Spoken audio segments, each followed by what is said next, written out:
안녕하세요. 이곳을 찾아와 주신 여러분께 인사부터 드리며 이야기의 포문을 열어보도록 하겠습니다.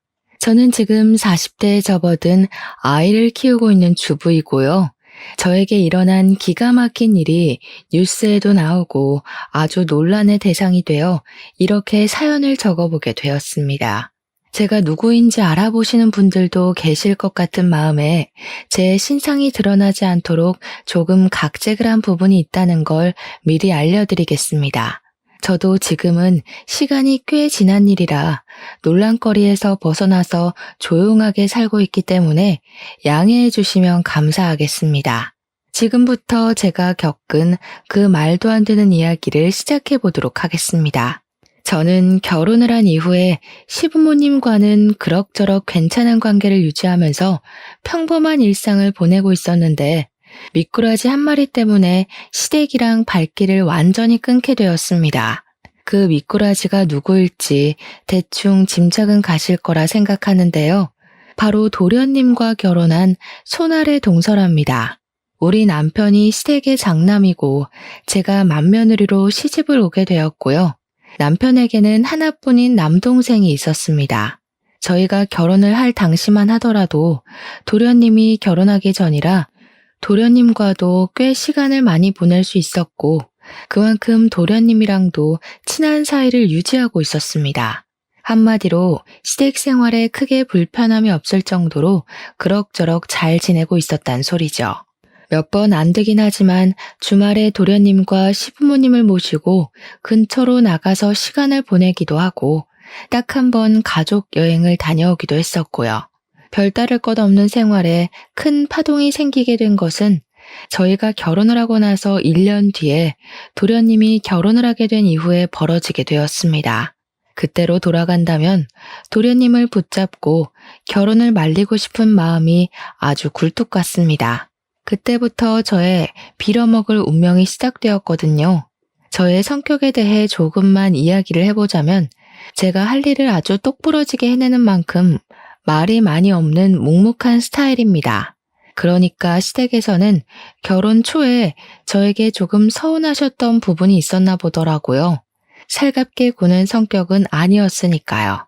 시모는 저에게 다른 집 며느리들은 하루에 한 번 전화해서 애교도 부리고 맛있는 거 사 먹으러 가자고 한단다 하시면서 말을 하시곤 했었습니다. 근데 저는 그냥 한 귀로 듣고 한 귀로 흘렸죠. 그게 저한테 그렇게 해달라고 요구를 하시는 건지 모르고 그냥 그런가 보다 했거든요. 그냥 시어머니한테 아 진짜요? 어떻게 하루에 한 번씩 전화를 한대요? 와, 시간이 되게 많은가 보다 하면서 넘겼습니다. 시부모 입장에서는 제 말이 그냥 별거 없는 대꾸였지만 본인들에게 전화를 하는 게 상당히 피곤한 일이라고 생각하는구나 하는 오해가 쌓이게 된 것입니다.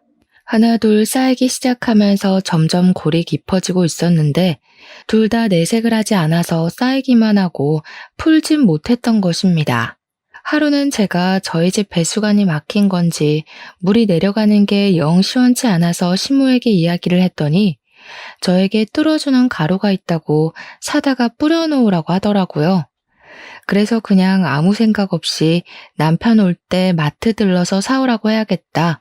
빨리 뚫어놔야 속이 시원할 것 같다 하면서 대꾸를 했습니다. 그러니까 시모가 저에게 화들짝 놀란 목소리로 그걸 왜 자기 아들을 시키냐고 되묻더라고요. 저는 뭐가 문제인가 싶어서 뭐가 잘못된 거냐, 남편이 가면 안 되는 이유가 있는 거냐고 하니까 시모가 당황해하는 거예요. 아니 그거 가루만 뿌리면 끝인 건데 굳이 그거를 퇴근해서 녹초가 된 우리 아들을 시켜 먹으려고? 저는 어차피 남편이 퇴근하는 길에 마트가 있으니까 잠깐 들러서 사오는 게 뭐가 문제냐? 동선으로 따지면 그게 더 효율적이라고 생각했습니다. 거기다가 남편이 퇴근하고 돌아올 때까지 화장실을 쓸 일도 없으니까 그냥 한 번에 하는 게 좋겠다 싶어서 이야기를 한 거였습니다. 시모는 저에게 가루만 뿌리면 끝인 건데 굳이 자기 아들을 부려먹으려고 그런 거냐면서 저한테 지금 마트에 가서 사오라고 하더라고요. 일을 뭐하러 2번을 해야 하는 건지 남편이 퇴근길에 사오면 한 번에 싹 가능한 일인데요. 저랑 시모랑 서로 이야기하는 포인트가 다르다 보니까 서로 자기 주장이 맞는다고 우기는 꼴이 되었고요. 이러한 일이 한두 번이 아니라 매번 일어나다 보니 시모는 저에게 잔소리를 하기 시작했고 저는 그 잔소리가 듣기 싫어서 연락을 더 안 하게 되었습니다. 시모는 늘 저에게 사람이 어떻게 유동성만 따지고 실리만 따질 수 있냐고 평일에 출근해서 힘든 남편을 주말까지 부려먹지 말라고 하셨습니다. 제가 뭐 주말에 남편만 부려먹는 것도 아니고 저랑 같이 집안일 좀 하자고 하는 건데 그걸 가지고 간섭을 하니까 저도 싫었죠. 저는 시모에게 신혼집 살림은 우리 부부가 알아서 하겠다고 이야기를 하니까 시모를 우습게 한다면서 그렇게 말하지 말라고 또 혼내셨고요.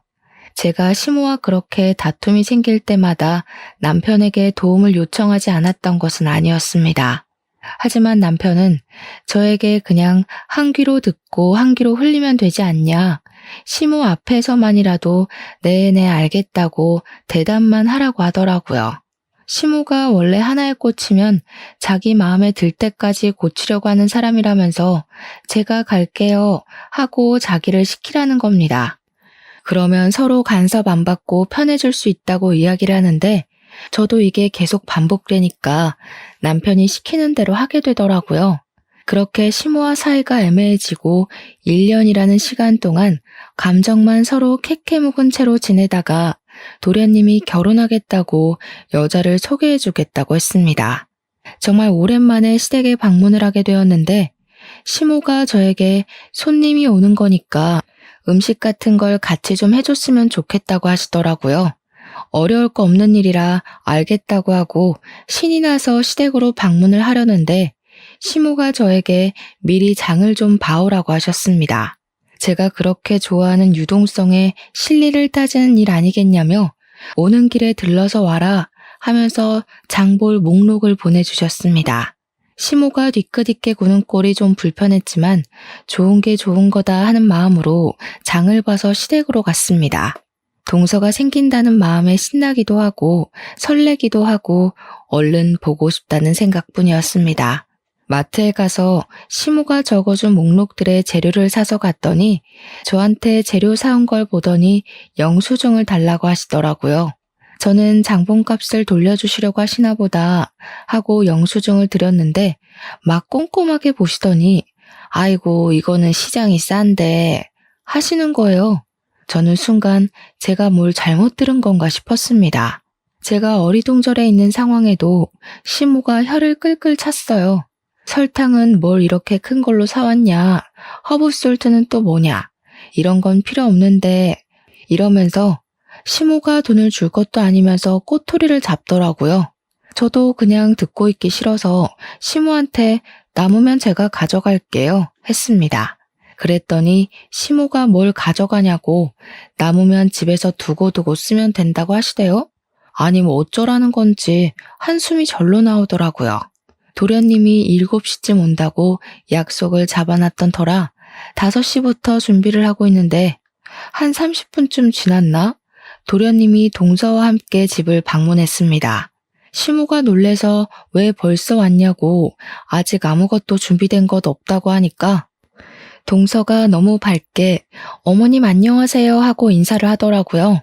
그 인사톤에서 느껴지는 게 저와는 정반대되는 성격을 가지고 있구나 하는 걸 직감적으로 알게 되었습니다. 그러면서 자기가 좀 도와드릴까 싶어서 일찍 찾아왔다면서 주방은 북적북적한 게 즐겁고 재미있잖아요 하더라고요. 자기가 학교 급식실에서 영양사로 일을 하고 있다면서 요리에는 자신 있다고 옷을 정리하고 주방으로 오는데 시모랑 저랑 둘 다 깜짝 놀랐습니다. 동서의 머리 색깔이 정말 TV에 나오는 아이돌 가수 마냥 핫핑크색으로 염색이 되어 있더라고요. 제가 머리색을 보고 놀란 얼굴을 하니까 동서가 자기가 튀는 걸 좋아해서 매번 이 색으로 염색을 하고 있다고 말을 하더라고요.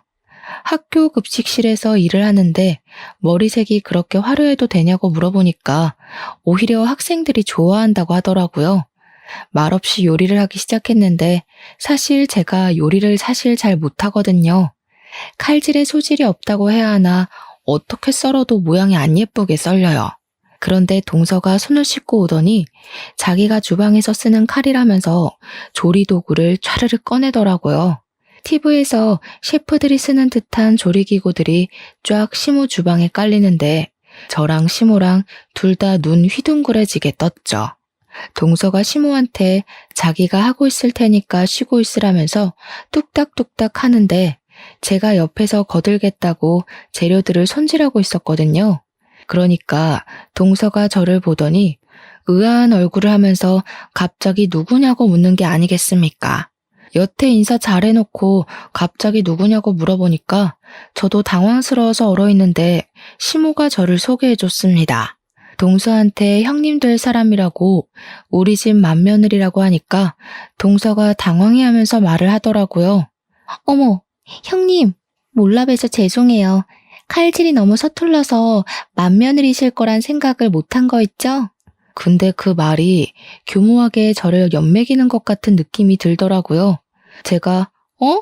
하면서 동서를 바라보는데 저를 보고 너무 환하게 웃는 겁니다. 웃는 얼굴에 침 못 뱉는다고 기분은 나쁜데 화도 못 내고 그거 아시죠? 입 밖으로 꺼내면 좀생이가 되는 것 같고 말을 안 하자니 기분이 꽁해지고요. 아무튼 동서가 요리를 하고 있는 저는 동서가 필요하다는 재료를 찾아서 주고 있는데 계속 저한테 이거 없고 다른 제품은 없어요? 하면서 한숨을 쉬는 거예요. 그럴 때마다 시모가 그거는 저기 찬장에 있다. 그거는 두 번째 사람 열어봐라 하면서 둘이 여기 있네 저기 있네 노닥거리더라고요. 시모가 저한테 핀잔 섞인 목소리로 너는 애가 달라는 거 하나 제대로 못 주냐고 하는데 기가 막혔습니다. 제 집 살림도 아닌데 제가 어디에 뭐가 있는지 어떻게 알겠습니까? 그렇게 예뻐 죽겠으면 시모 본인이 하면 될 일인데 말입니다. 그날 밥 먹는 내내 가시방석에 앉은 기분이 들더라고요. 온 가족이 동서 요리 실력을 칭찬하는데 물론 맛이 있긴 했습니다. 근데 맛있는 건 둘째치고 시모가 자꾸 저하고 비교질을 해대니까 짜증이 나서 밥이 코로 넘어가는지 어디로 넘어가는지 모르겠더라고요. 우리 맏며느리가 음식 솜씨가 없어서 내가 죽어서 제사상이나 제대로 받겠나 했더니만 하면서 말입니다. 우리 남편이 시모한테 그만 좀 하라고 언성을 높이자 이봐라 장남이라는 게 엄마 편 하나 안 들어주고 하면서 동서한테 은근히 우리 흉을 보더라고요. 동서가 시모한테 갑자기 왜 벌써 제사상 이야기를 꺼내고 그러시냐면서 자기랑 즐겁게 오래오래 살자고 하는데 시모 눈이 하트 모양으로 변하대요. 저는 그게 다 가식처럼 보였는데 말입니다. 제가 동서한테 말이라도 붙여보려고 우리 때 급식은 진짜 맛없어서 먹기 싫었었는데 동서네 학교 애들은 좋겠네 맛있는 거 많이 먹어서 했거든요. 그러니까 동서가 그러는 거예요. 그 말은 조금 모욕적으로 들릴 수도 있겠네요. 예전하고 지금하고 아무래도 예산도 다르고 대우도 달랐으니까 차이가 날 수밖에 없죠. 예전에는 그게 최선의 결과였을 텐데 저는 칭찬을 한 건데 모욕적이라고 하니까 시모가 도끼 눈을 뜨고 저를 바라보는 거예요. 너 설마 벌써 형님 행세한답시고 애 기죽이는 거 아니지? 기는 제가 죽은 것 같은데 무슨 말씀을 하시는 거냐고 대꾸를 하고 싶었지만 꾹 참았습니다. 동서가 처음 인사를 드리러 온 자리인데 제가 분위기를 망칠 수는 없는 노릇이니까요. 그 뒤로 정말 가관이었습니다. 급식실 영양사가 한 달에 얼마를 버는지 모르니 제가 뭐라 말을 할 수는 없지만 동서가 돈을 엄청 쓰더라고요. 시모가 입이 귀에 걸려서는 저에게 전화를 해가지고 자랑을 그렇게 하는데 제가 무슨 대꾸를 해야 할지 몰라서 네네 대답만 했습니다.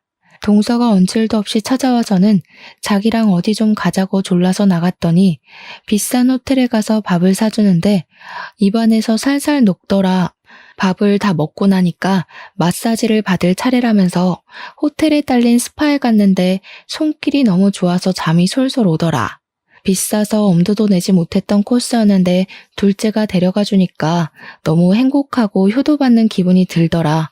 거기다가 자기가 좋아하는 티를 내니 다음에 또 같이 오자고 했다면서 이렇게 받기만 해서 어떡하냐 미안한 마음이 다 들더라 하는 겁니다. 이 말을 저한테 하는 이유는 저에게도 해달라는 뜻 아니겠습니까? 하지만 저희는 외벌이였고 대출금 갚기도 빠듯했습니다. 제가 선뜻 저랑도 한번 가시죠 하는 말을 꺼내지 않으니까 시모가 오기가 생긴 건지 동서한테 자기도 무언가를 해줘야겠다고 하더라고요. 그러면서 복이라는 게 원래 나눈 것만큼 들어오는 거라고 저한테 이야기를 하는데 속이 너무 빤히 보이더라고요. 그런 돈 자랑을 들어야 하는 이유도 모르겠고 저도 사람이니까 짜증이 막 올라오잖아요. 어머니, 저한테 지금 동서만큼 해달라고 이야기를 하시는 거예요? 저희 사정 뻔히 아시면서 이러시면 부담스러워요. 그렇게 대놓고 말을 했더니 시모가 버럭하면서 됐다고 자기가 엎드려서 절 받을 일 있냐면서 그냥 자랑하고 싶어서 전화한 거라고 하시는 거예요. 그 말을 들으니까 제가 그동안 너무 무심했나 싶은 마음도 슬쩍 들고 동서만큼 비싼 건 못 해드려도 저도 눈치가 보이긴 했으니까 준비를 했죠. 고르고 고르다가 제일 만만한 영양제를 준비해야겠다 싶어서 시댁에 갈 때 시모 드리라고 뼈에 좋다는 영양제를 사갔습니다. 나름 해외에서 유명한 제품이라고 해서 비싼 값을 주고 해외 배송까지 받아서 시모한테 드렸죠. 저도 시모가 얄밉고 짜증이 나도 며느린데 예쁨 받고 싶지 않을 리가 있겠습니까? 시모한테 잘 보이고 싶은 마음도 있었죠. 남편도 저에게 큰 거는 못 해드려도 그 정도는 해드릴 수 있겠다 하면서 영양제를 같이 골라주기도 했고요. 제가 영양제를 사서 시댁에 갔는데 연락도 하지 않던 동서가 시댁에 떡하니 와서 앉아있더라고요. 동서는 여기 웬일로 온 거냐고 물어보니까 동서가 저를 보면서 활짝 웃는 거예요. 형님도 오셨구나. 요즘 어머님께서 무릎이 아프시다고 하셨잖아요. 며느리 된 도리로 어떻게 가만히 있을 수 있겠어요? 제가 사고를 고았어요. 한 솥에 끓여두었으니 꼭 드셔야 해요. 그러면서 제가 사온 영양제 봉투를 빤히 보더니 동서가 오버스러운 목소리로 이야기를 하는 겁니다. 어머, 형님, 뭐 사오신 거예요? 영양제? 형님, 이렇게 비싼 영양제는 어머님도 부담스러우실 텐데 뭐니 해도 정성이 최고죠. 사골이나 도가니 수육 드시는 게 훨씬 기분도 좋고 맛도 좋고 그렇죠, 어머님. 그래, 우리 둘째가 내 마음에 쏙 드는 말을 하는구나. 얘 첫째야, 우리 둘째가 글쎄 아침부터 와가지고 7시간이나 사골을 고았지 뭐냐. 국물이 뽀얀 거 봐라. 이게 바로 정성이라는 거다. 정성. 큰 며느리라는 게 둘째보다 못해서야 어디 쓰겠어? 엄마, 이 영양제 진짜 좋고 비싼 거예요. 국내엔 들어와 있지도 않아서 해외 직구로 사온 건데 무슨 말을 그렇게 하세요? 됐어. 해외 영양제면 뭐하니? 정성 들어가 있지 않은데. 근데 우리 아들은 왜 이렇게 말랐니? 집에서 밥도 못 얻어먹는 거 아니야? 우리 둘째 아들처럼 살이 오르면 얼마나 좋아. 집에서 둘째 며느리가 잘 챙겨주는지 얼굴이 엄청나게 좋아졌다. 저한테 혀를 끌끌 차면서 이야기를 하시는데 속이 정말 많이 상하더라고요. 손 벌벌 떨면서 카드 3개월 할부까지 해서 사간 영양제였는데 사골국보다 못하다는 소리를 들으니 제 기분이 좋겠습니까? 거기다가 우리 남편이 요즘 건강 챙긴다고 운동을 해서 살이 빠진 거거든요. 그것도 제가 마치 제대로 먹이지 않아서 살 빠진 거 마냥 이야기를 하니까 속상했죠. 제가 기분이 점점 좋지 않아지자 남편이 영양제만 전해주고 집에 가자고 이야기를 꺼냈고 저도 집으로 서둘러 돌아왔습니다. 거기서 동서랑 시모의 행동을 더 지켜봤다가는 눈물이 터질 것 같았거든요. 시모는 사골국 먹는다고 신이 나서는 저보고 빨리 집에 가보라고 하더라고요. 그 와중에 동서가 저에게 사골국 좀 싸드시냐고 물어보는데 시모가 국물 한 방울도 못 주겠다는 얼굴로 저를 째려보는 겁니다. 그 상황에서 제가 어떻게 국물 좀 싸달라고 할 수 있겠습니까? 거절하고 집에 와서 남편이랑 맥주 한 캔 하며 이야기를 나누는데 남편도 별 생각과 동일하더라고요. 아무리 생각해봐도 동서가 여우과라는 사실은 변하지 않았습니다. 남편이랑 같이 마주 앉아 서방님네 욕도 하고 시모 흠도 봤죠 뭐. 저희 부부가 매달 친정이랑 시댁에 용돈을 20만 원씩 드리고 있었는데요. 남편이 외벌이다 보니까 집 대출금 갚고 공과금 같은 거 내고 서로 용돈에서 적금에 이거저거 다 빠지고 나면 그 정도의 여유가 생겨서 시댁과 친정에 반씩 나눠드리고 있었습니다. 근데 시모가 또 제 속을 뒤집어 놓는 이야기를 자랑처럼 늘어놓으시는 거예요. 동서네가 글쎄 친정은 살림이 넉넉하다면서 시댁에만 매달 50만 원씩 용돈을 드리고 있다는 겁니다. 저에게 자랑 섞인 핀잔을 주시면서 둘째네는 매달 50만 원씩 준다고 하는데 저희도 저희 사정이라는 게 있잖아요. 너네는 용돈 꼴랑 20만 원 보내면서 생색이란 생색은 다 내지 않았니? 그것도 뭐 여윳돈 전부를 보내는 거다 뭐다 얼마나 비교가 되던지. 그러면서 제가 뭐 아르바이트를 한다 어쩐다 하면서 제가 한 번을 드리자고 이야기한 것도 안 하지 않았냐. 둘째는 자기가 일이 바쁘면 전날 저녁에 와서 재료 손질이라도 하고 가더라. 너는 이 집안에서 하는 게 뭐냐 하면서 화를 내셨습니다. 제사상도 할 말이 많은데요. 제가 안 하겠다고 한 게 아니라 시모가 저 요리 못한다고 안 시키셨던 거였거든요.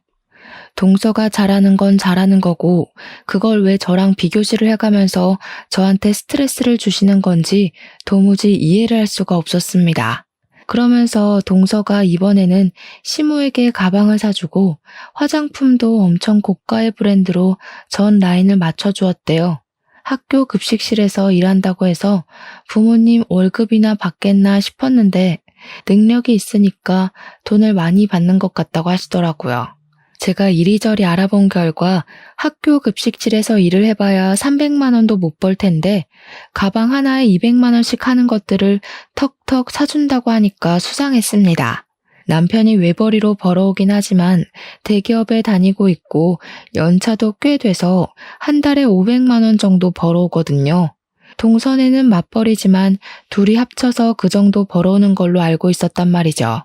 근데 그렇게 여유를 부릴 수 있다고 하니까 이상하지 않겠습니까? 시모의 온갖 비교를 당하면서 저는 꿋꿋하게 맏며느리 자리를 지키고 있었습니다.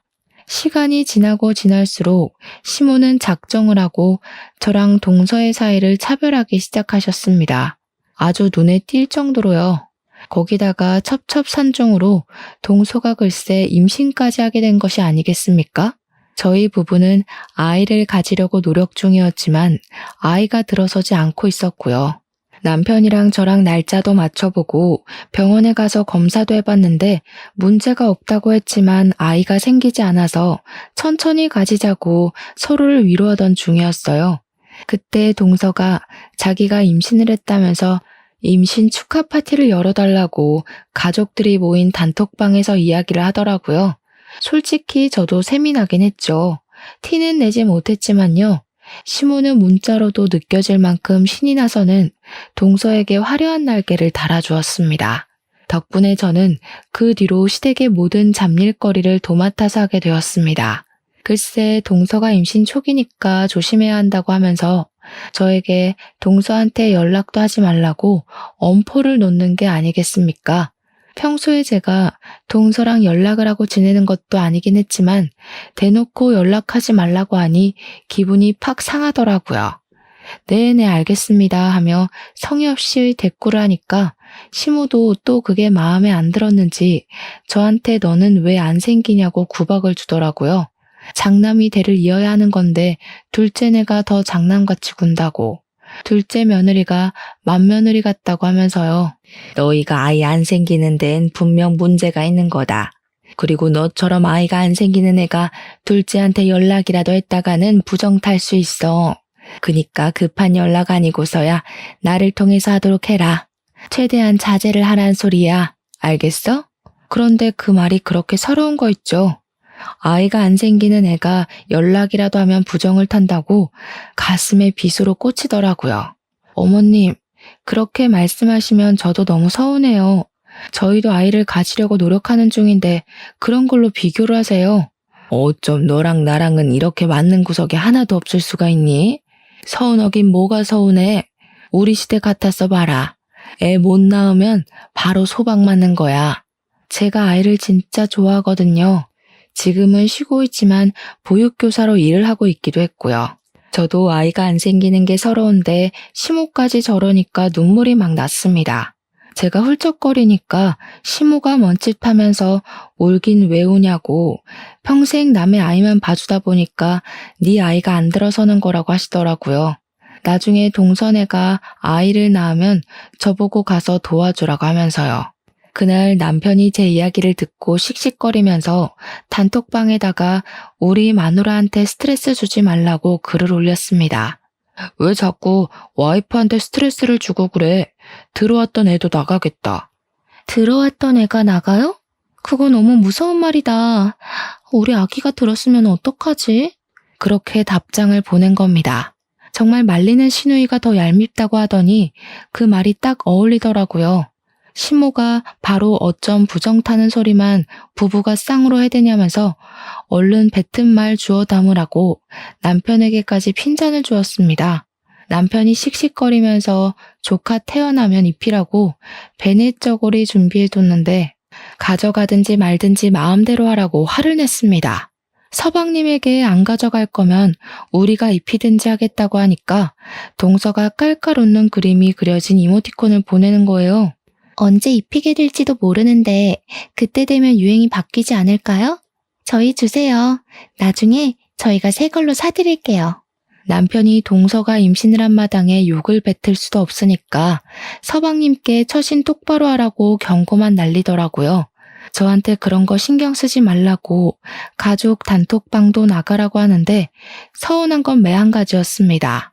그 뒤로 동서가 입덧을 시작하니까 시모가 동서 걱정을 해대는데 입덧하는 애가 급식실에서 일한다고 안쓰러워 죽겠대요.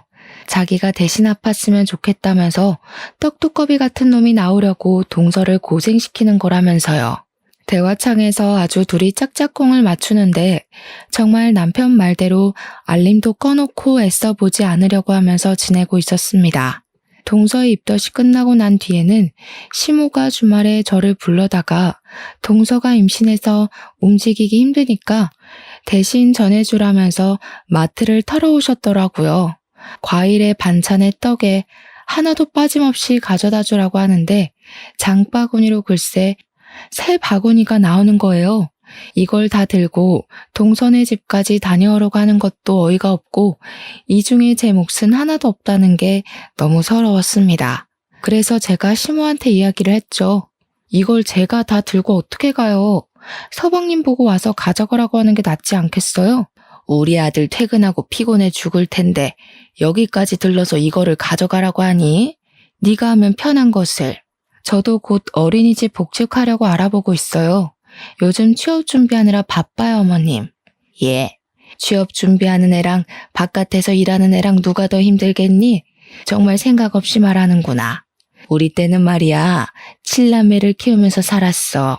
나중에 밥도 하고 밭일도 하고 애도 보고 하면서 찍소리 한번 못하고 시어머니가 시키는 거 다 하고 살았다. 집에서 놀고 먹는 애가 뭐가 힘들다고 그걸 못한다는 거야. 그런 거에 비하면 임신하고도 열심히 몇백 명의 학생들 밥 챙기는 둘째가 훨씬 고생이지. 시모가 하도 저에게 잔소리를 하길래 저도 다시 어린이집에 취직을 하려고 자리를 알아보던 와중이었거든요. 그날도 동네 어린이집에서 면접을 보러 오라고 했었는데 시모가 갑자기 불러낸 거라 양해를 구하고 면접을 하루 미룬 것이었습니다. 동서에게 음식을 전해주라고 시키는 건 줄 알았으면 무시하고 면접이나 갈 걸 그랬다고 생각하고 있었습니다. 어린이집 일도 참 고되고 힘든 일인데 동서 일만 힘들게 봐주시고 제 일은 후려치게 하는 어머님에게 더 이상 떨어질 정도 없었습니다. 결국에 저는 택시를 타고 그 장바구니 전부를 들고 가서 동서의 집 앞에 내려놓고는 동서에게 연락을 하려고 했는데 동서의 말이 번뜩 생각나더라고요. 동서의 뱃속에 있는 아기에게 부정적인 영향이 갈 수도 있으니 저에게 연락하지 말라고 했던 그 말이요. 그래서 시모에게 연락을 해서 그냥 집 앞에다가 물건을 두고 가면 되죠? 하고 보냈습니다. 시모가 화들짝 놀라면서 그 안에 들어있는 떡이 상하면 안 된다면서 저에게 냉장고에 다 정리를 해서 넣어주고 가라는 겁니다. 가뜩이나 임신까지 했는데 언제 물건 정리하고 있냐면서 간 김에 그것까지 해주라고 비밀번호를 알려주는 게 아니겠습니까? 끝까지 저에게 동선에는 비밀번호로 척척 알려주는데 너네 집은 비밀번호도 안 알려준다고 한 소리 하셨죠. 그냥 문 앞에 두고 가고 싶은 마음이 굴뚝 같았지만 그랬다가는 또 무슨 욕을 먹을지 모르니까 문 열고 들어가서 냉장고에 차곡차곡 정리를 해두었습니다. 그거 정리하고 있는데 제가 무슨 몸종도 아니고 여기서 뭘 하는 건가 하는 생각이 들더라고요. 시모한테 다 넣어놨으니까 가보겠다고 하니 그냥 가면 어떡하냐고. 아니 정리 다 했는데요? 했더니 임신해서 몸도 무겁고 힘들 텐데 간 김에 첫째 네가 청소도 좀 해주고 빨래도 좀 해주고 하면 얼마나 좋니? 정리 좀 해줘라 하는 거예요. 제가 동서네 집을 휘젓고 다니는데 동서한테는 훨씬 불편한 일 아닐까요? 너는 내가 시키면 그냥 알겠습니다 하는 법이 없니? 집안일도 제대로 못하는 개야? 임신했다고 제가 이런 것까지 일일이 챙겨주는 게 더 이상하죠, 어머님. 너는 손윗사람이 돼서 아랫사람에게 베풀 줄도 모르는 게지. 질투하는 거니 지금? 이래서 애가 없는 애들은 자격지심이 넘쳐서 안 돼. 저는 시모 말을 깡그리 무시하고 문 닫고 집으로 돌아왔습니다. 그 뒤로 일부러 시모의 연락을 피하면서 지냈고요. 몇 주 뒤에 동서 뱃속의 아이 성별이 딸이라는 게 밝혀진 뒤 시모가 조금 서운해하더라고요.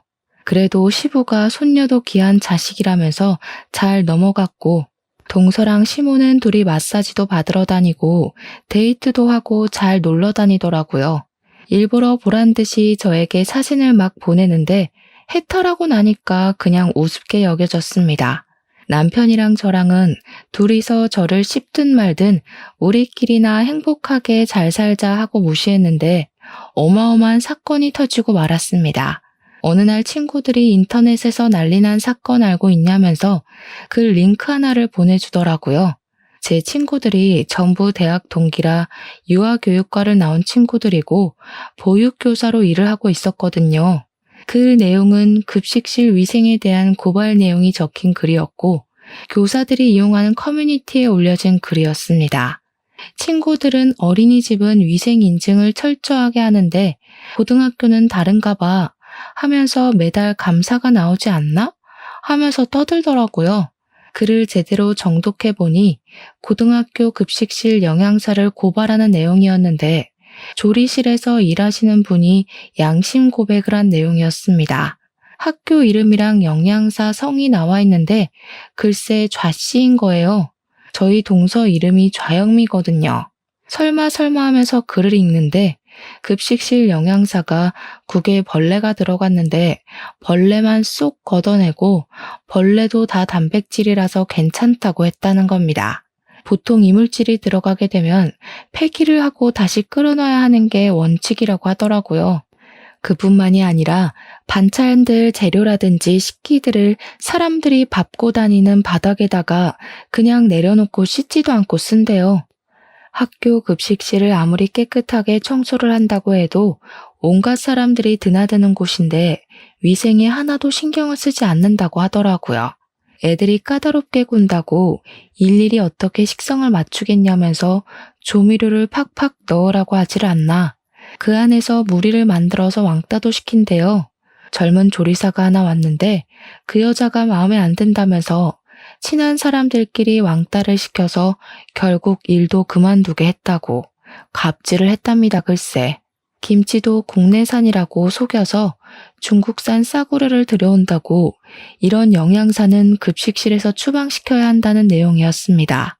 이게 소소하게 교사들이 이용하는 사이트였기 때문에 크게 화두에 오르진 않았지만 저는 느낌이 딱 왔습니다.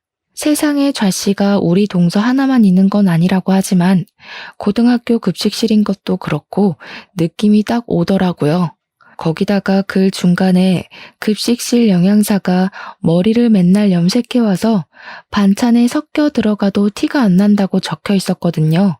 동서가 매번 핑크색 머리만 고집한다고 말씀드린 거 기억하시죠?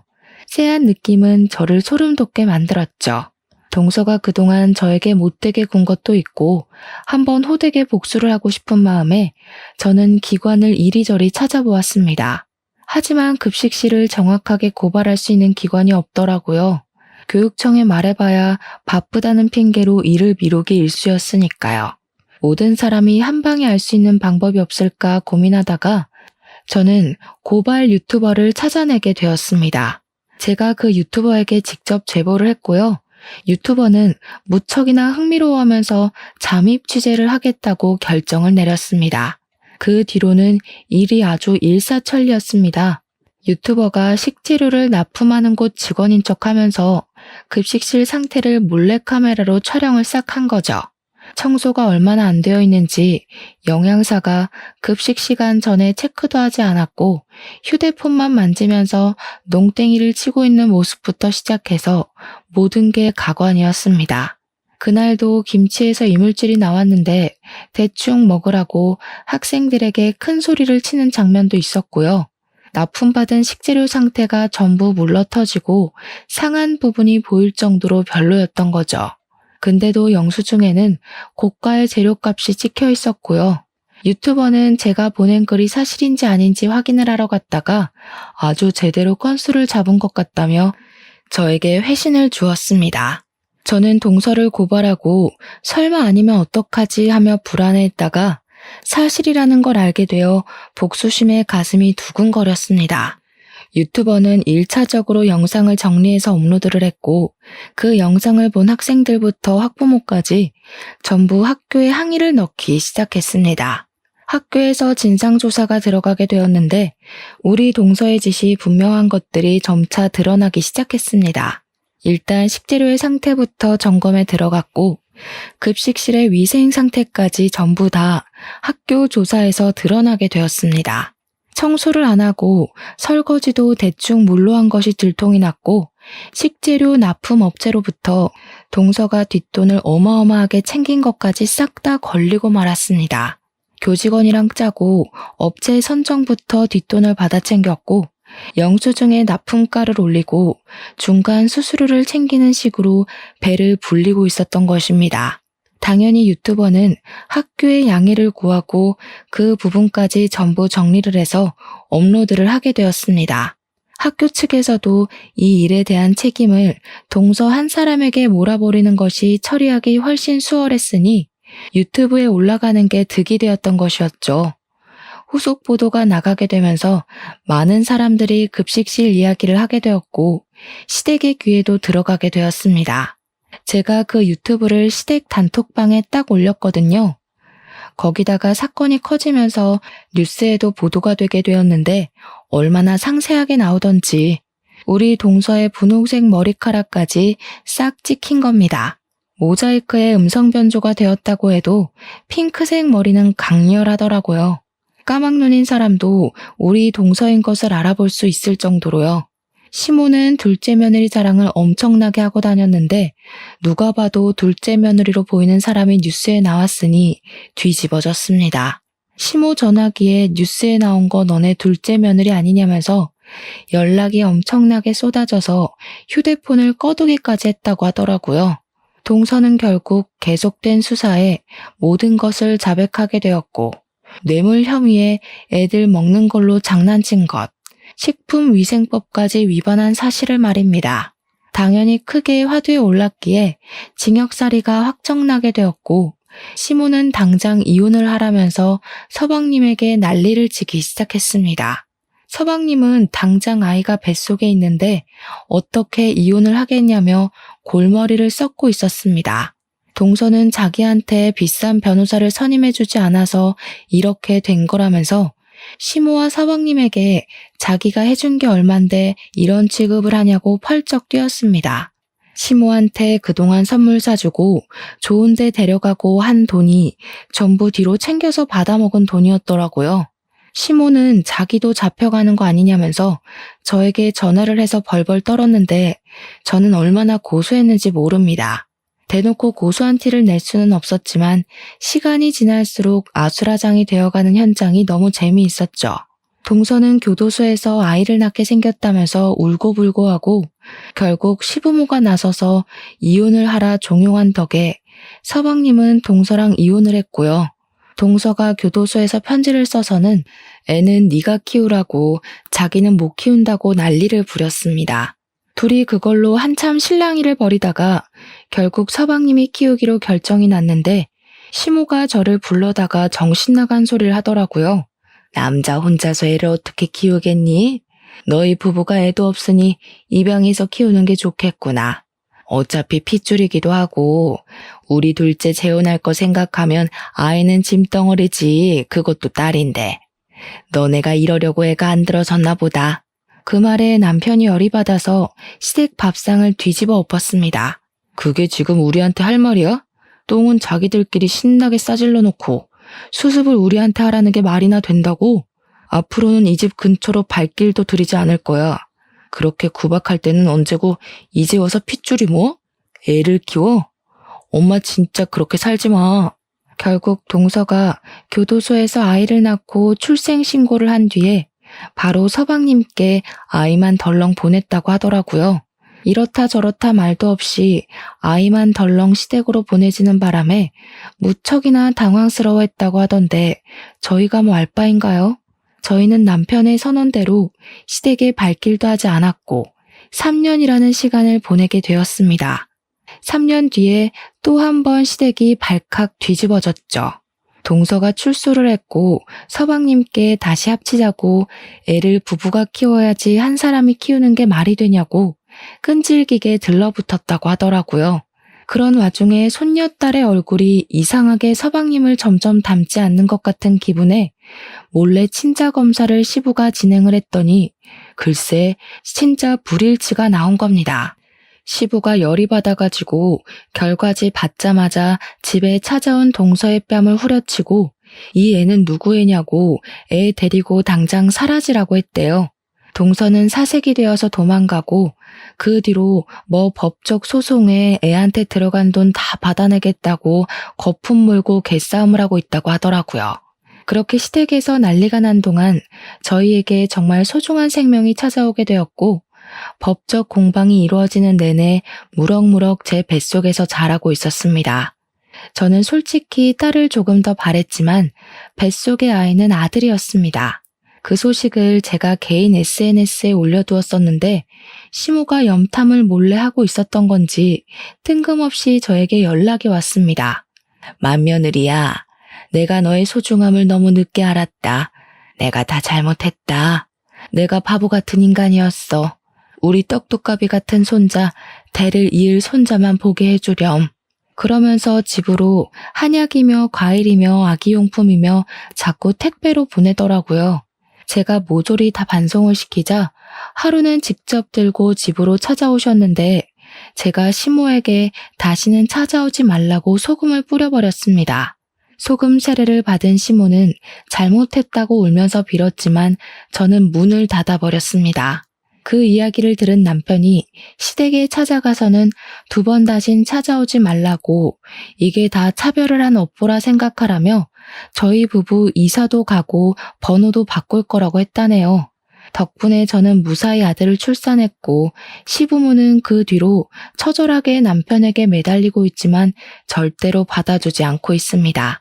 강단 있는 남편 덕에 저는 육아에만 집중을 하고 있고요. 친정의 도움으로 평화로운 나날들을 보내고 있답니다. 못된 마음을 먹는 사람들은 꼭 끝이 좋지 않더라고요. 그래서 전 앞으로 열심히 아이를 위해 사랑을 베풀며 살아보려고 합니다. 끝으로 제 이야기를 들어주셔서 다시 한번 감사드립니다. 안녕하세요. 저는 결혼해서 엄마랑 같이 살고 있는 30대 여성입니다. 저희 엄마는 장애를 가지고 계세요. 엄마를 보면서 느끼는 것이기도 하지만 저희가 아무 탈 없이 세상을 온전히 보고 듣고 느낄 수 있는 건 당연한 게 아니라 행운이라는 생각을 문득 합니다.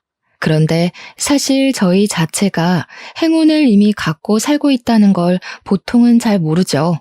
저도 엄마가 아니었다면 그런 부분에서 둔하지 않았을까 싶습니다.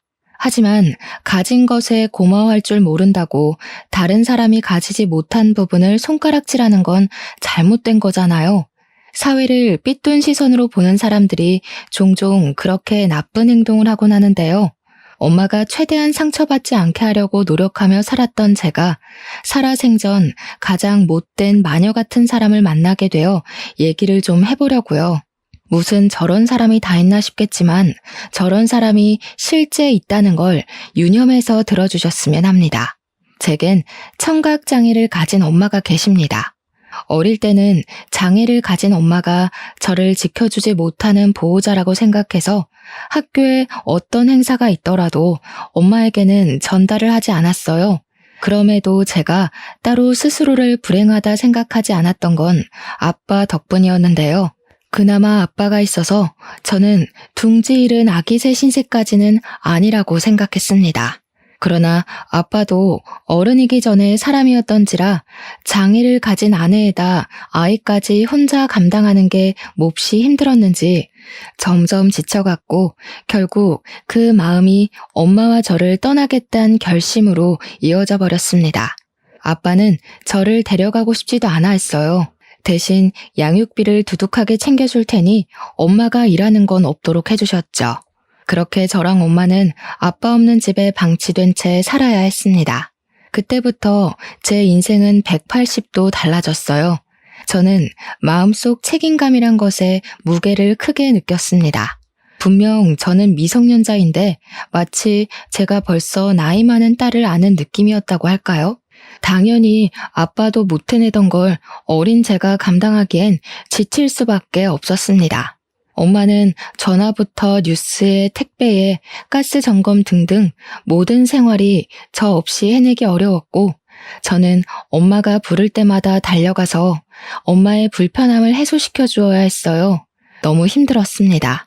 엄마를 혼자 둘 수 없어서 친구도 사귀지 못했고 어디 잠시도 한눈을 팔 수 없어서 무조건 집으로 귀가를 해야 했어요. 그러나 힘들다고 엄마를 버릴 순 없었습니다. 다른 집 애들은 부모님이 챙겨준다는데 저는 오히려 제가 엄마를 챙겨야 해서 서러웠지만 엄마를 포기할 수 없었어요. 가족이고 엄마잖아요.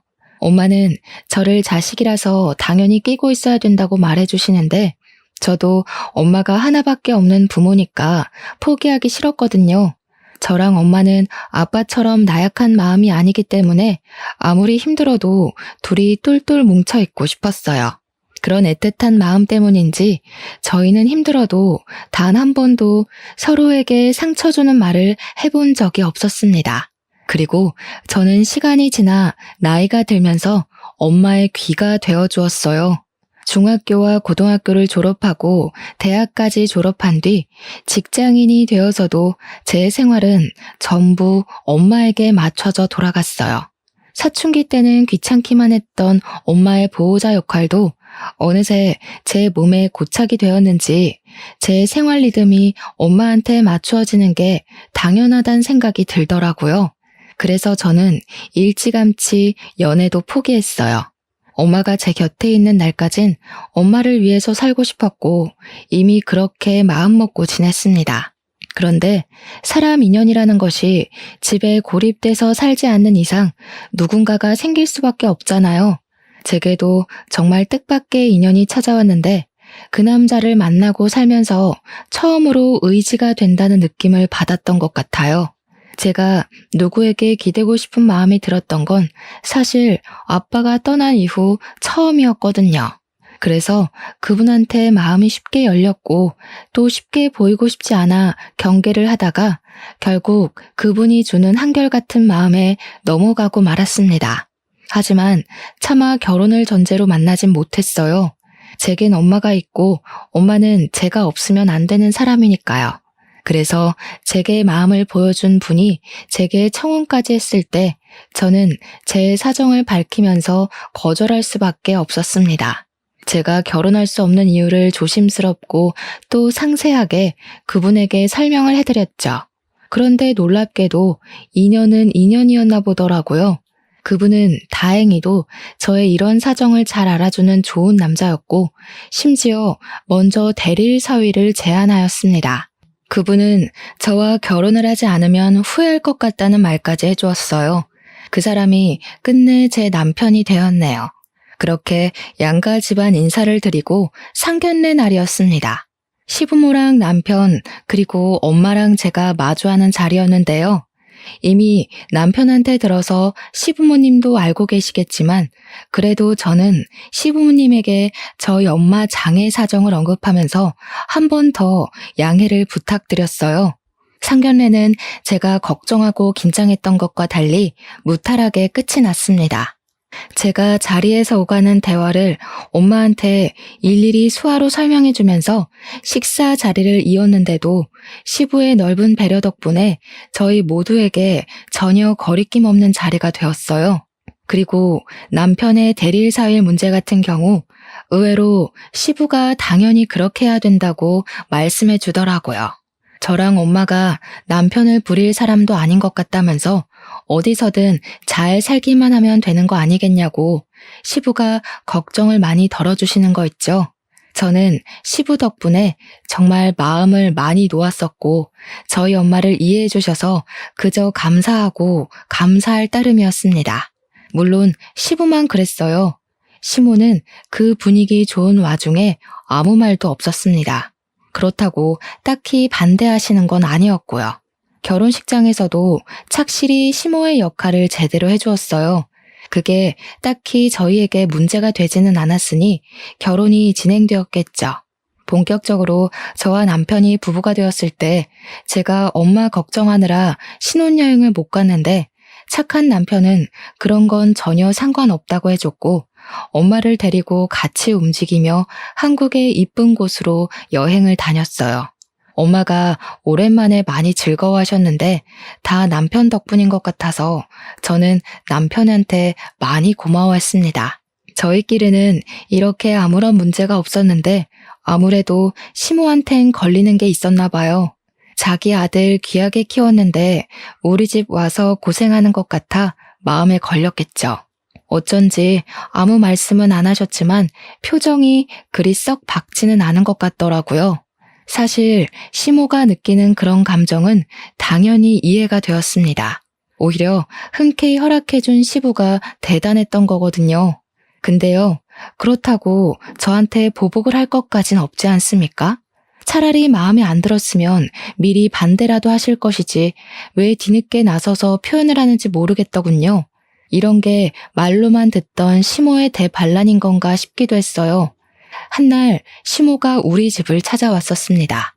근데 이게 좀 당황스러웠던 게 시모가 우리한테 연락은 해주셨지만 저랑 남편이 둘 다 출근을 했던지라 집에 친정엄마밖에 없었거든요.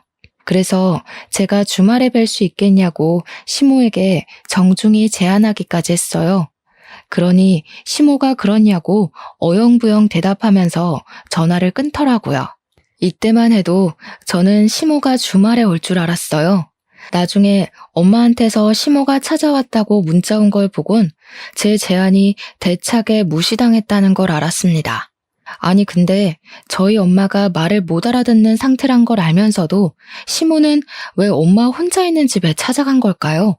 대화가 분명 안 될 텐데 말이죠.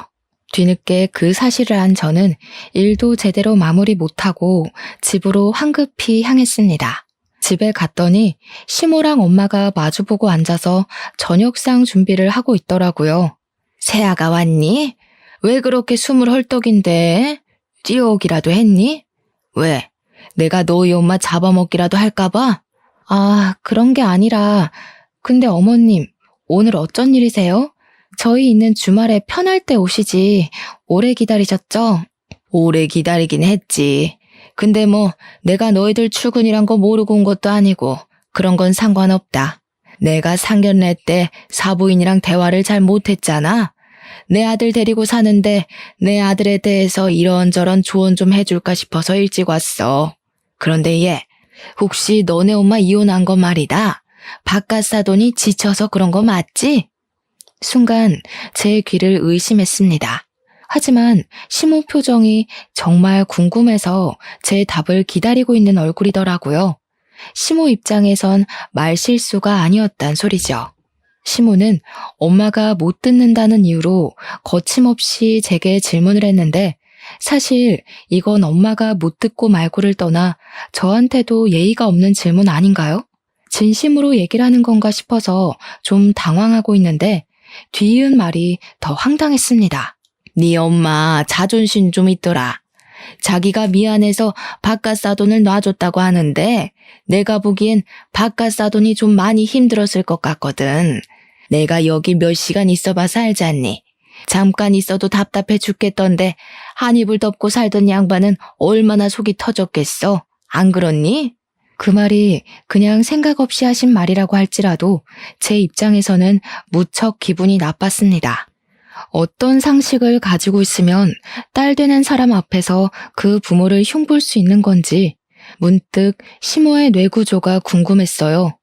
원래 시모가 말을 좀 가림없이 한다고 남편한테 들었음에도 이건 많이 서운하더라고요. 그날은 남편 올 때까지 기다렸다가 같이 식사를 하고 남편이 시모 데려다 줌으로써 자리가 마무리되었습니다. 시모가 가자마자 저는 엄마 방에 들어가서 엄마한테 시모랑 둘이서 무슨 얘기했냐고 물었어요. 그러니 엄마는 그저 시모랑 귀 얘기 좀 하고 아빠 얘기 좀 하고 그랬다고 종이에 적으면서 했다면서 저한테 그 수첩을 보여주었습니다. 수첩을 확인한 저는 더욱 기가 막혔어요. 시모가 엄마한테 물어도 꼭 사람 기분 나쁠지도 모르는 어투로 물어봤더라고요. 막 언제부터 귀가 먹었냐라든지 그동안 병원비 많이 들었을 텐데 무슨 돈으로 했냐라든지 이혼하고 재산 얼마나 넘어왔는지 등등 말이죠. 아니, 그런데 다른 것도 기분 나쁜 건 매한가지지만 대체 시모가 우리 엄마 재산은 왜 궁금하답니까?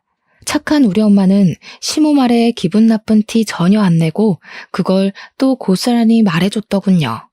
엄마한테는 이혼 시 아빠가 과하게 챙겨줬던 재산 분할과 양육비의 일부가 남아있는 상황이었어요. 아빠는 저희를 버리고 이혼을 택한 게 미안했는지 집도 엄마 명의로 돌려놓고 몸만 나갔습니다. 그래서 저랑 엄마는 둘이 살면서도 그다지 가난에 허덕이면서 살진 않았어요. 심리적으로 책임감과 부담감 때문에 버거워서 그렇지. 근데 엄마가 시모한테 집이 자기 명의라고도 했더라고요. 엄마는 아마 시모가 먼저 다가와주는 덕에 고마워서 또는 제 생각해서 분란 나지 않도록 그저 묻는 말에 답을 해준 것 같은데 제 입장에선 엄마의 그런 착한 마음을 알고 시모가 노린 것 같다는 직감도 들었습니다. 생각할수록 너무 기가 막히더라고요. 이건 남편한테 알려야 되겠다고 다짐했습니다. 그래서 남편이 퇴근하고 바로 남편에게 오후에 있었던 일을 말해줬어요. 장모님 기분 상하셨겠다. 미안해. 엄마가 또 사고를 쳤네. 내가 엄마 주의시켜 놓을게. 원래 그런 사람인데 주의시킨다고 조심하겠어? 솔직히 엄마도 엄마지만 나도 진짜 기분이 나빠. 다른 사람들도 우리 엄마 청각장애라고 욕 안 해. 그런데 왜 같은 식구라면서 엄마한테 더 상처되게 하냐고. 남편은 진심으로 제게 미안해했습니다. 나중에 자기 전에 우리 엄마 방에 가서 따로 미안하다고 사과를 하는 것도 같았어요. 사실 남편이 미안해할 일이 아닌데 저도 모르게 예민해져서 남편을 시모 대신 화풀이 상대로 삼았나 봐요. 그래도 그때마다 남편이 제 분풀이를 귀찮아하지 않고 저를 달래주어서 제가 더 큰 불씨를 지피지 않을 수 있었습니다. 그러나 남편이 시모가 싼 똥을 열심히 뒷수습해주면 뭐합니까? 시모가 계속 남편 앞에서 똥을 질질 싸면서 걷고 있는 걸요. 시댁에 제사가 있는 날이었어요. 시모를 도와서 열심히 음식 준비하고 정리정돈을 마친 뒤 제사 시간까지 시간이 좀 남아서 잠깐 여유 시간을 가지는 중이었는데요. 시모가 저더러 잠깐 자기 옆에 와서 앉아보라고 부르더라고요. 남편이랑 시부는 잠깐 담배 피우러 나갔을 때였습니다. 너희들 혹시 임신할 생각이 있는 거니? 벌써 임신 준비를 들어가진 않았을 거 아니야. 아직은 아기 생각 없긴 해요.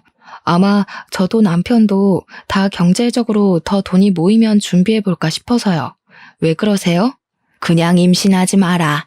집안에 장애가 있으면 애한테 유전될 확률이 많은 것 같더라. 내가 좀 알아봤거든.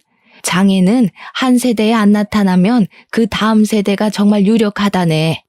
시모는 지금 저한테 무슨 소리를 하는 걸까요? 자기가 상대방에게 어떤 의사를 전하고 있는지 알고 하는 소리일까요? 모른다면 그건 정말 개념이 없는 거고, 알고 했다면 그냥 버릇이 없는 수준의 발언들 아닙니까? 지금 시모가 하는 말은 우리 엄마한테 장애가 있으니까 나랑 남편 사이에서 애가 나오면 손주가 장애일 확률이 높아진다. 그러니 장애인 손주는 낳지 마라, 그거잖아요. 이건 우리 엄마를 저격하는 말이기도 하면서 제 신경을 팍팍 긁는 소리지 않습니까? 나는 손주 필요 없어. 그냥 내 아들이 고생만 안 하고 살면 돼. 장애 자식 낳아서 평생 뒤치다꺼리하고 다 죽어가며 살 바엔 자식 없는 게 낫다고 생각한다. 네가 장애 없이 태어났으니까 무조건 손주한테서 나타날 가능성이 많다고 보는데, 너도 네 엄마랑 지내봐서 알 거잖아. 장애인 보살피기 얼마나 힘드니? 어머님, 지금 저희 엄마 때문에 이러시는 거예요? 말씀이 지나치시네요. 저희 엄마 아픈 게 어머님 사는데 지장을 줬어요? 대체 왜 자꾸 저희 엄마를 고깝게 보시는 건데요? 어머, 얘 봐라. 왜 갑자기 급발진이야? 내가 뭐라고 했다고 이러니? 내가 내 자식 걱정도 못해. 아무리 기분 상했다고 해도 그렇지. 어른한테 고깝냐가 뭐니? 지금 저희 엄마 뒤치다꺼리 존재로 여기시는 거잖아요. 제가 바보도 아니고. 어머님이 저희 엄마 돌려가는 것도 못 알아듣겠어요? 어머님처럼 생각 없이 장애 지적하는 사람들을 제가 얼마나 많이 본 줄 아세요? 꼭 못 배워서 덜 떨어지는 사람들이 자기 주제도 모르고 입으로만 까불더라고요. 뭐야? 생각이 없어? 덜 떨어져? 이게 감히 시미한테 뭐라는 거야?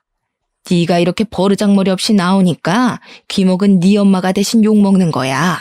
시모의 선 넘는 발언에 저는 순간적으로 올라온 욱 때문에 비명을 악 지르면서 눈앞에 차려진 제사상을 엎어버렸습니다. 더 이상 시모와 같이 있으면 안 되겠다 판단해서 황급히 집을 나와버렸죠. 그리고 큰 소리에 놀란 시부와 남편이 허겁지겁 현관문으로 달려왔고, 울고 있는 저를 마주한 남편은 무슨 일이냐고 걱정했습니다.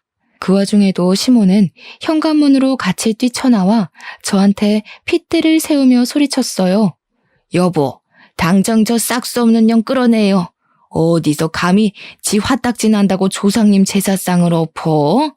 혈압 올라서 쓰러질 것 같으니까 당장 저 년 내 눈앞에서 치워버려요. 시부랑 남편은 굉장히 당황했어요.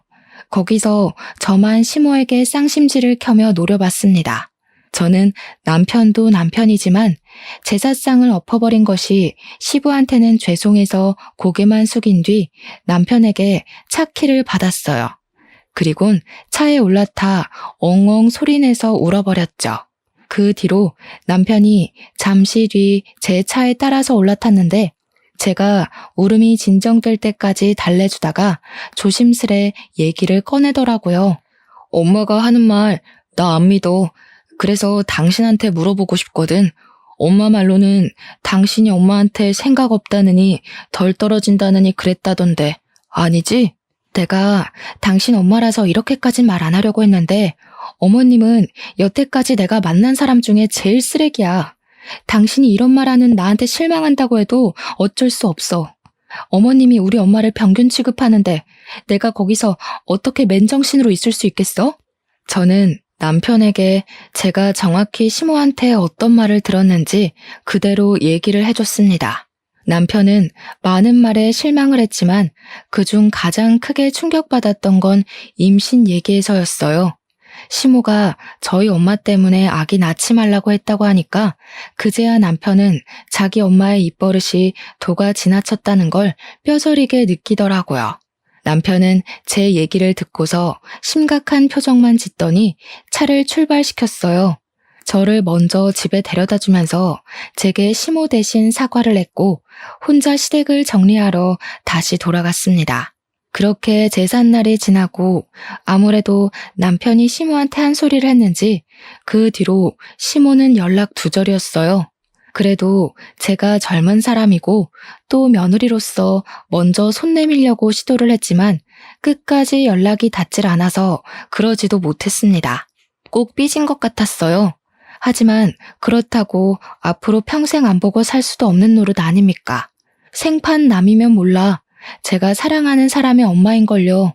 며칠을 고민하다가 이렇게 지낼 순 없어서 저는 한날 연차를 내고 시댁을 찾아가려 했습니다. 근데 신기하게도 타이밍 좋게 시모가 먼저 우리 집을 찾아와 줬어요. 이유는 저희 엄마에게 직접 사과하기 위함이었죠.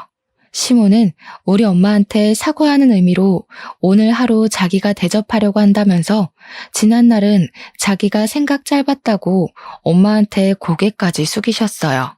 착한 엄마는 제가 그동안 무슨 일이 있었는지 말을 안 해줘서 시모가 왜 저러는지 몰랐기에 그저 어리둥절하게만 있었습니다. 저는 시모에게 당연히 감정이 남아 있었지만 그래도 안 보고 살 수 없는 식구이기 때문에 시모의 사과를 받아주었어요.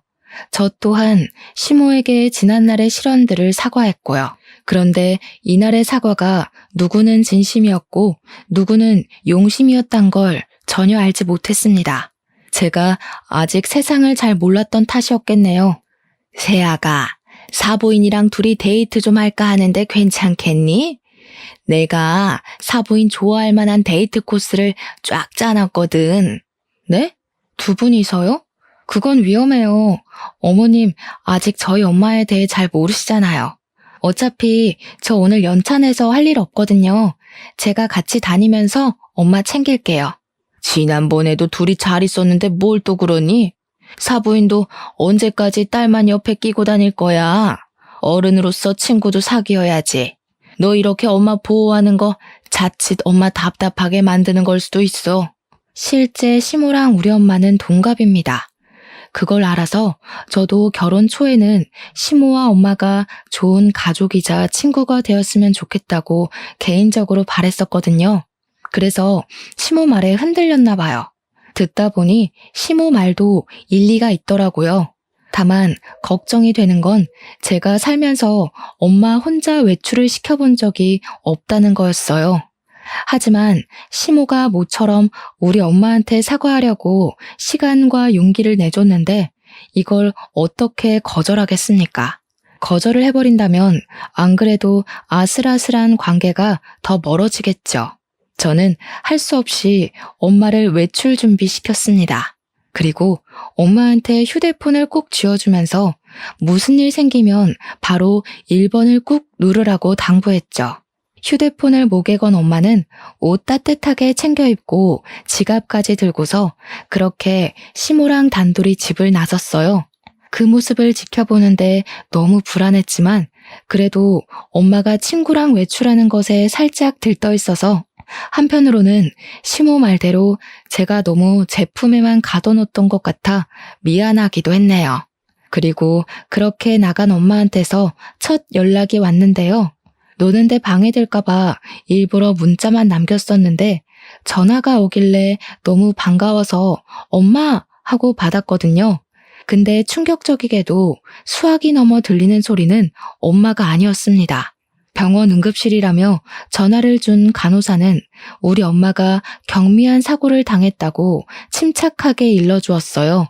저랑 지내면서 한 번도 응급 상황이 왔던 적이 없던 엄마 소식에 너무 놀란 저는 요금이 무려 5만 원이나 나오는 거리까지 택시를 타고 병원을 향했습니다. 급하게 뛰어들어간 응급실에는 엄마가 다리를 깁스를 한 채 혼자 침상에 앉아 있었어요. 저희 엄마가 체격이 좀 작으시거든요. 엄마 다리에 깁스가 유독 더 커 보이더라고요. 혹시 다른 데 다친 곳은 없는지 간호사를 붙잡고 먼저 물었던 저는 간호사로부터 괜찮다는 확답을 받고 나서야 조금 마음을 놓을 수 있었는데요. 그러고는 엄마한테 대체 이게 어떻게 된 거냐고 물었습니다. 엄마는 무척 화가 나 있었고 열심히 수화로 사실을 얘기해 주는데 그 내용이 정말 황당했어요. 엄마가 하는 말은 사부인이 하루 종일 자신을 모욕했다고 하면서 귀가 안 들리는 사람에게 뮤지컬을 데려가질 않나, 자기 아는 라이브 카페 집에 데려가 자기만의 노래 감상평을 늘어놓질 않나, 식사 때는 갑자기 사부인 친구들이 합석하더니 자기들끼리 뭐라 떠들기만 하질 않나. 들어보니까 식사 시간에 엄마는 그저 자리 구석에서 그냥 밥만 먹었다고 하더라고요. 뿐만 아니라 엄마는 아직 밥도 다 안 먹었는데 다들 알려주지도 않고 나가서는 들어오질 않았대요.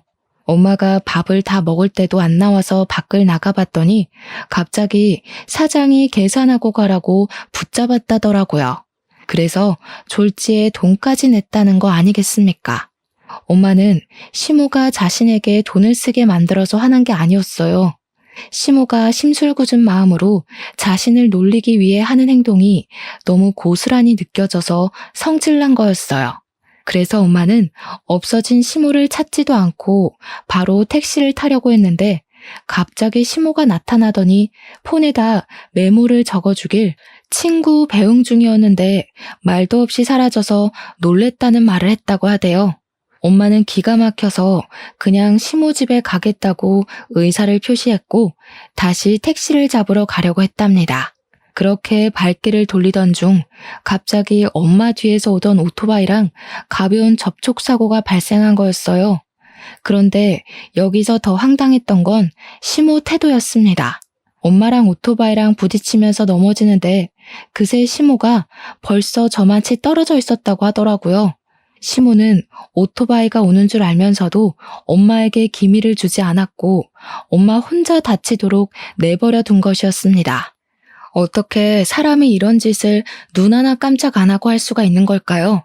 무서울 정도로 제정신 아닌 것 같은 시모를 저는 더 이상 봐줄 수 없었어요. 저는 그동안 시모에게 손을 내밀려고 했고 저희 엄마에게 하는 사과를 눈 딱 감고 받아줬어요. 앞으로 계속 보고 살 한 식구이기 때문에 어떻게든 시모에게 기회를 주려고 했습니다. 그런데 이젠 그 정도를 넘어도 너무 넘었어요. 다치게 했다는 건 더 이상 제가 시모를 용서해줄 이유가 없다는 뜻이기도 합니다. 모든 사실을 알게 되어 화가 난 저는 당장 시모에게 연락하려고 했습니다. 그런데 시모가 엄마 병원에 같이 왔었는지 화장실을 갔다 오더라고요. 어머님, 어떻게 이러실 수가 있어요? 처음부터 저희 엄마 이런 취급하려고 데려가신 거예요? 진짜 사람 취급해주기 힘드네요. 정신 나가도 정도껏 나가야죠. 어떻게 사람이 사고가 났는데도 그걸 두 눈 뜨고 지켜보기만 해요. 얘가 뭐라는 거야? 내가 네 엄마 119 신고하고 같이 온 사람이야. 그리고 정신 나갔다니? 시애미한테 정신 나갔다고 하는 게 말이나 돼? 아무리 그래도 그렇지 나 그렇게 인정머리 없는 사람 아니거든. 네 눈엔 내가 네 엄마한테 일부러 이런 짓 할 사람처럼 보이냐? 네, 어머님만 이런 짓 할 것 같아요. 어머님만 세상 개념 다 말아먹은 사람처럼 막장짓 할 것 같고요. 어머님만 나이값 못하고 할 짓 없이 사람 괴롭히는 걸로 보여요. 근데 실제로 어머님이 그런 사람이잖아요.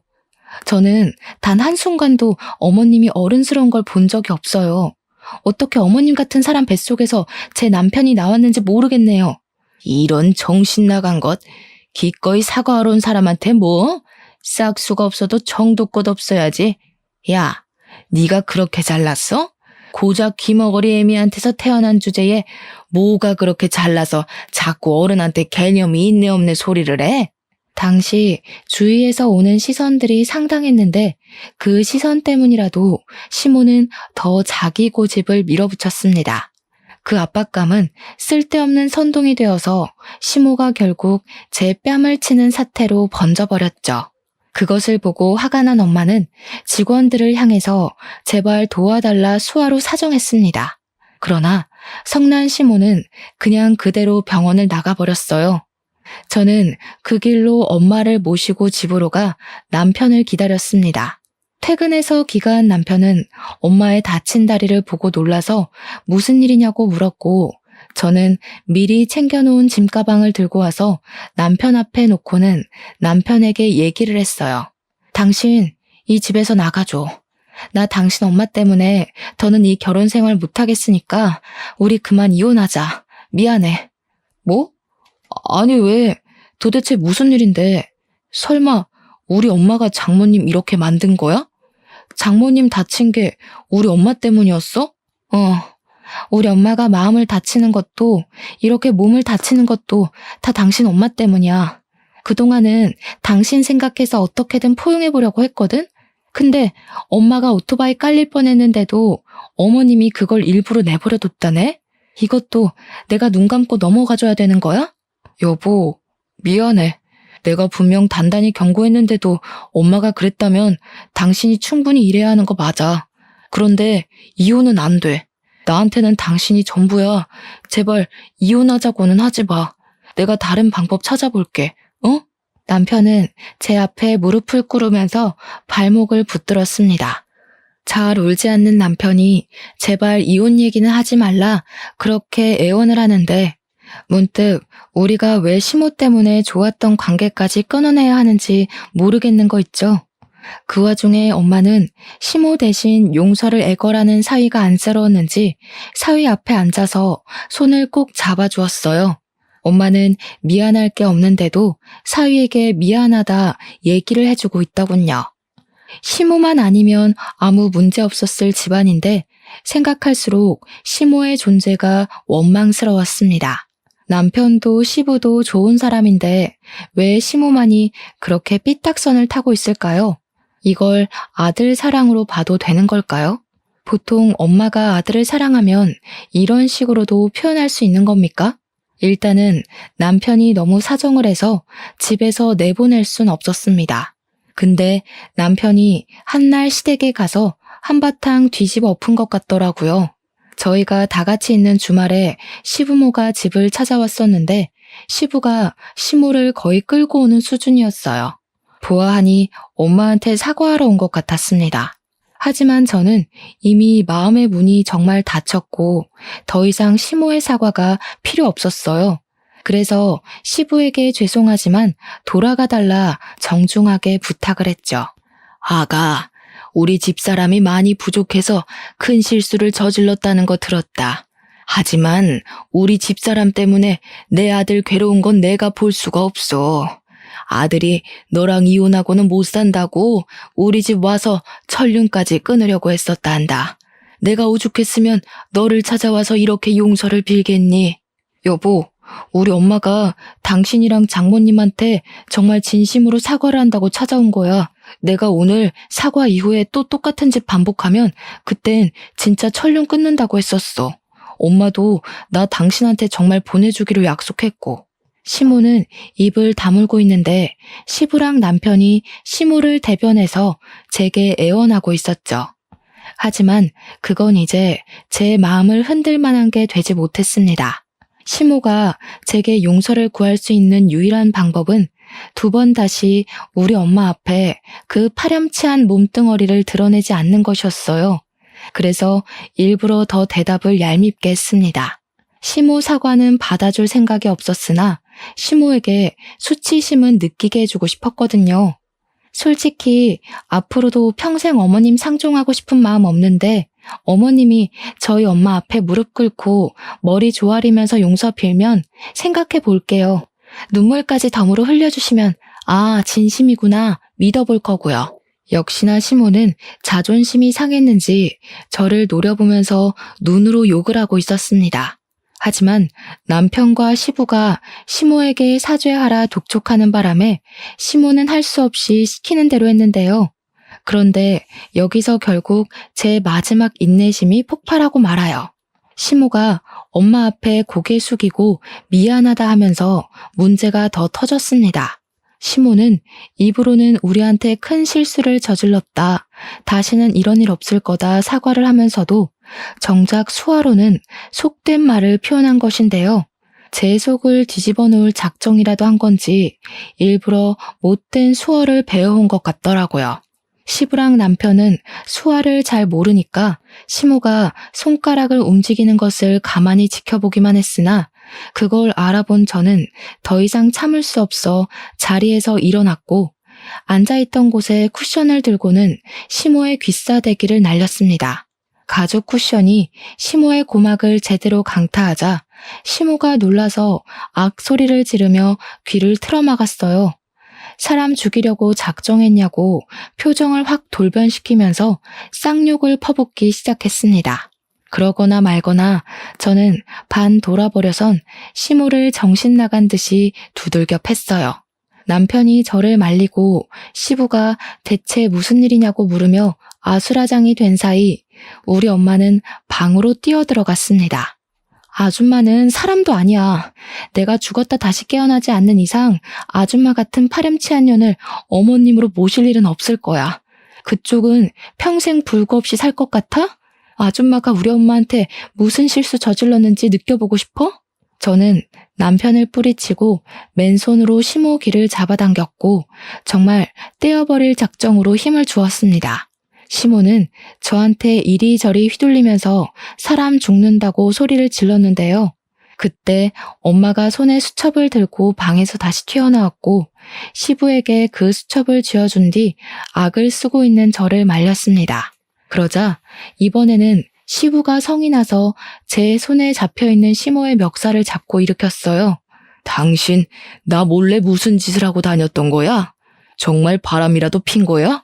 왜 안사돈한테서 저런 소리가 나와? 저와 남편은 시부가 하는 소리를 이해하지 못하고 있었어요. 제가 잠깐 흥분을 삭히던 중 시부가 떨어뜨린 수첩을 남편이 주었고 남편은 그걸 보고서 깜짝 놀란 얼굴을 했습니다. 저도 그걸 뺏어서 얼른 확인했어요. 그 안에는 정말 가정이 박살날 만큼 놀랄 일이 적혀 있더군요. 엄마를 데리고 갔던 그 식당에서 시모가 친구들을 불렀다고 했는데 그 친구들이 계모임을 가장한 불륜 동호회라고 하는 거 아니겠습니까? 저희 엄마가 사람 말은 못 알아들어도 한 번씩 입모양은 좀 잘 보는데요.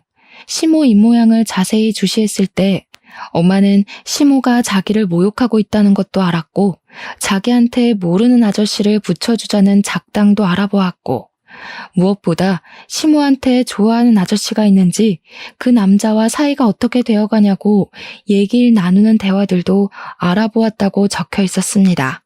저희 엄마는 모르는 걸 함부로 추측해서 거짓말할 사람도 아니고 남을 모독하기 위해서 없던 뻔뻔하게 말을 만들어내는 사람도 아니에요.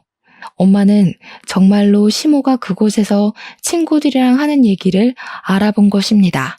제가 엄마한테 다시 한번 수화로 물었을 때도 엄마는 100% 확신한다고 대답해 주었어요.